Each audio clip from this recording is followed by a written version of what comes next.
At dawn on June 17, 1775, the hills north of Boston trembled with anticipation. Across the harbor, British ships floated like red giants, their cannons aimed at the green slopes of Breed's Hill. On the ridge, colonial militiamen clawed the earth, throwing up hastily built defenses with bare hands and shovels. They were farmers and tradesmen, not soldiers, their uniforms a patchwork of linen and wool, but their eyes burned with the knowledge that this hill might decide whether rebellion was crushed before it began.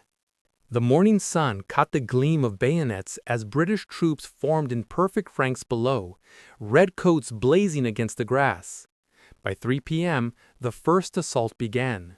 Drums pounded, commands rang out, and the hillside erupted in smoke.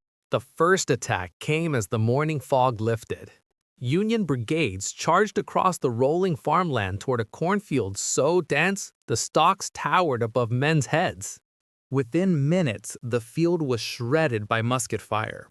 The corn was cut down as if scythed, but it was not harvest, it was slaughter. Men screamed, fell, and disappeared into the stalks. Survivors later said the ground was so thick with bodies you could walk across it without touching soil. By 7 a.m., thousands lay dead or dying, and the battle had only just begun. A second assault hammered the hillside. Cannon fire shredded fences, musket balls snapped through the air, and the ground became slick with blood.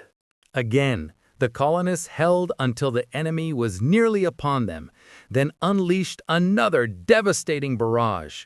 Smoke wrapped the battlefield in a choking haze, obscuring the living and the dead alike.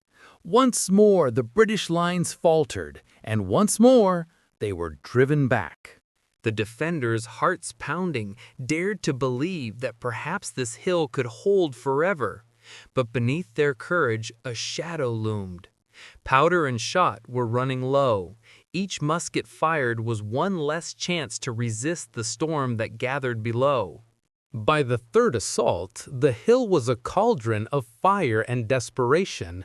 The British advanced with grim determination, their bayonets fixed, their officers screaming them forward over the bodies of their comrades. On the ridge, the colonists' ammunition sputtered out. Muskets clicked on empty chambers. Men hurled rocks, swung the butts of rifles, fought hand to hand as the tide broke over their barricades. The earth shook with the clash of steel and the shouts of men locked in mortal struggle. At last, the defenders, bloodied and exhausted, were forced to retreat. They fell back across the Charlestown Peninsula as the hill behind them was claimed in smoke and ruin. The British had taken Breed's Hill, but the cost was staggering. More than 1,000 of their men lay dead or wounded, officers cut down in rows, redcoats strewn across the slope like fallen banners. The colonists, though defeated, marched away with heads unbowed, their losses far fewer, but their resolve hardened. The world would remember that the might of the empire had been broken not by victory, but by the price of it. The hill had fallen, yet its defense had proved the rebellion could stand. That single rise of land became more than a battlefield. It was a message carved into the soil with blood and iron, that a nation's fate could pivot on a few hours of defiance, on ordinary men holding extraordinary ground.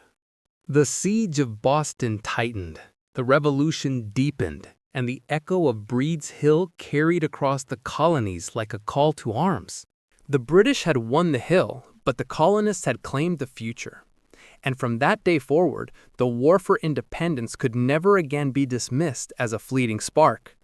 One hill had been lost, but on its slopes, a nation was born.